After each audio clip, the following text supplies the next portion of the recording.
निकले पश्चिम दिशा के तरफ वो लोग चलने लगे। बहुत दूर जाने के बाद एक जंगल आया, तो जंगल में प्रवेश किए। जंगल में बहुत दूर लोग चले गए। अंत में एक विशाल एक सरोवर के पास वो लोग पहुंचे। और सरोवर के बारे में कहा जाता है, सरोवर का पानी महात्माओं का हृदय जैसा निर्मल था। मतलब महात्माओं का हृदय एकदम साफ रहता है। क्यों? स्थावर जंगम देखिए ना दिखे तार मूर्ति, सर्वत्र है निज इष्ट देव स्फूर्ति। महात्मा लोग जब संसार में कुछ भी दर्शन करते हैं, सब में भगवान को दर्शन करते हैं, सबको भगवान की भक्ति में लगाते हैं। उनके दर्शन मात्र से व्यक्ति पवित्र हो जाता है। दर्शन करने से मन में एक निर्मल भाव आ जाता है। ये महात्मा होते हैं। तो कहते हैं कि इस निर्मल सरोवर में उसके तट पर वो लोग खड़े थे, तब अचानक बहुत सुंदर म्यूजिक सुनाई दिया।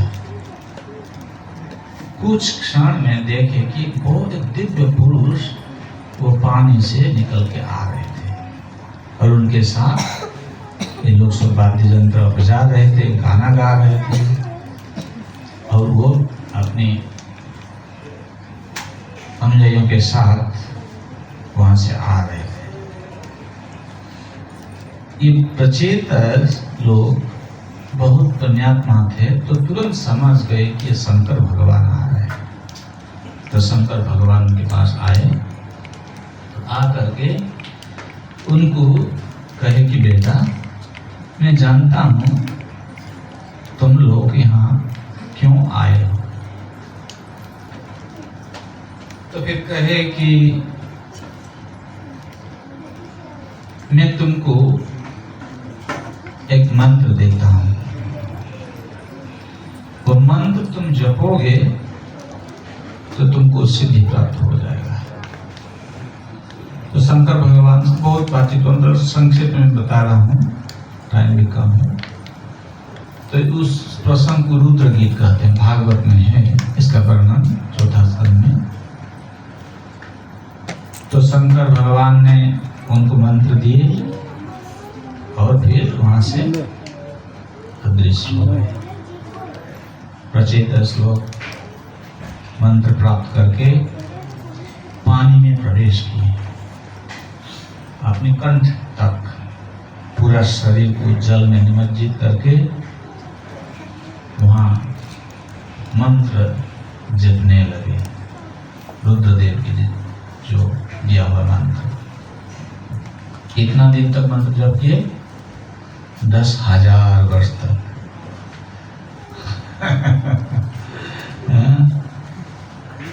सुन के तो कभी कोई चमक जाता है, बेटा करे बाप रे बाप, 10,000 साल कौन जब तपस्या करेगा? पढ़ाई कौन करेगा ना, पढ़ाई भी करना पड़ेगा। देखो,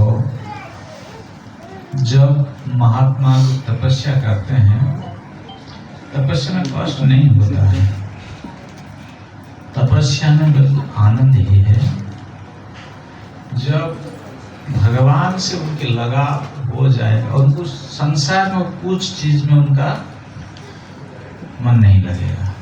मन नहीं लगेगा मतलब कहने का आशय यह है कि संसार में रहते हुए भी पद्म पत्र के ऊपर जो पानी का बूंद रहता है उसी हिसाब से रहते हैं।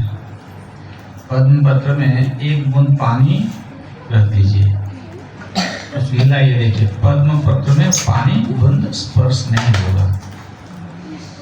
तो वैसे महात्मा लोग रहते हैं। संसार में किसी वस्तु के प्रति उनका आकर्षण नहीं रहता है। तो ये लोग 10,000 साल तक बहुत प्रेम से तपस्या करने के बाद भगवान स्वयं प्रकट हो गए। भगवान प्रकट होकर के कहे, बेटा तुम्हारा तब से मैं सब प्रसन्न हूँ, अब वर मांगो। मैं तुमको वर देना चाहता हूँ। शास्त्र में वर्णन है, जब भी कई भक्त भगवान का तपस्या करता है और भगवान के लिए तपस्या करके जब भगवत प्राप्ति हो जाती है, भगवत प्राप्ति होने के बाद उनकी सारी कामनाएं समाप्त हो जाती है। हरि बोल। कुछ इस जगत में कुछ प्राप्त करने की उनके लिए और इच्छा नहीं जगती है मन में। जैसे ध्रुव महाराज, आपने कथा सुनी होंगे ध्रुव महाराज जी के। ध्रुव महाराज जंगल में गए, बहुत कठोर तपस्या किया। छोटा बच्चा था, 5 साल का बेटा था। अंत में भगवान प्रकट हो गए, तो भगवान बोले, ध्रुव बेटा मांगो, तुम वर मांगो, तुमको क्या चाहिए बोलो। तो ध्रुव जी बोले, नहीं मुझको कुछ नहीं चाहिए, क्योंकि काचम विचंदन अभिदिव्य रत्नम स्वामिन कृतार्थस्मि ब्रह्म जाचे, क्योंकि मैं आपका दर्शन पा करके धन्य हो गया, मुझको कुछ नहीं चाहिए। तो फिर भगवान कहे, नहीं बेटा तुम तो कुछ मांगना ही पड़ेगा। ध्रुव कुछ मांग नहीं रहे थे, फिर भी भगवान दे दिए। इसका कहने का मतलब यह है, ये उदाहरण इसलिए दे रहा हूं, कभी जब कोई भगवान की भक्ति करता है, ऐसे हम लोग जैसा भक्ति नहीं हम लोगों का भक्ति कैसे होता है, कभी कभी सीरियस होता है, कभी सीरियस नहीं होता है, कभी इधर उधर हम लोग उलझ जाते हैं, जागतिक वस्तुओं के फेरे में पड़ जाते हैं, झूठ बोलते हैं, दूसरों की निंदा करते हैं, मैं और मेरा के फेरे में पड़े रहते हैं।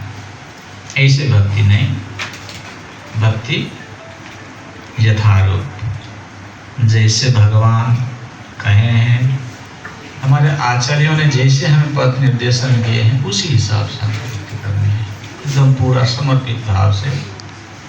संसार अनित्य है, अनित्य संसार में मोह करके कुछ भक्तों को मिलने वाला नहीं है। यहाँ कहते हैं, जब कोई भगवान की सच्चा भक्ति करता है,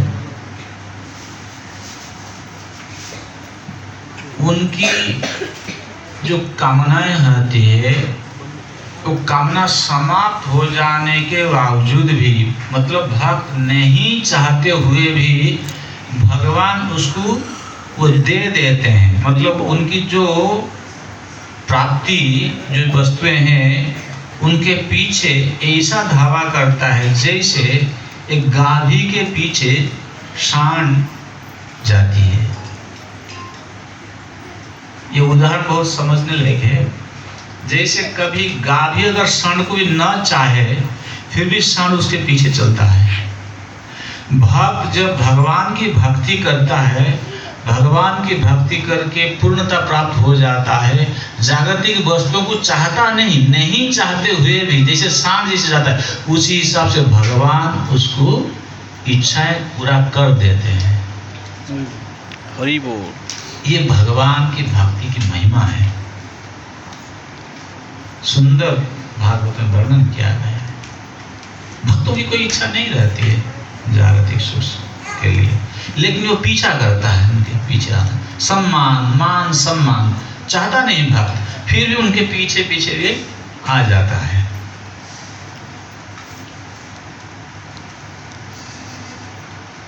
तो इतना सुंदर ये लोग भक्ति किए थे, तो भगवान प्रकट होकर के, बेटा वर मांगो, कि नहीं हम कुछ वर नहीं चाहिए। फिर भगवान आपने ओर से वर देने लगे।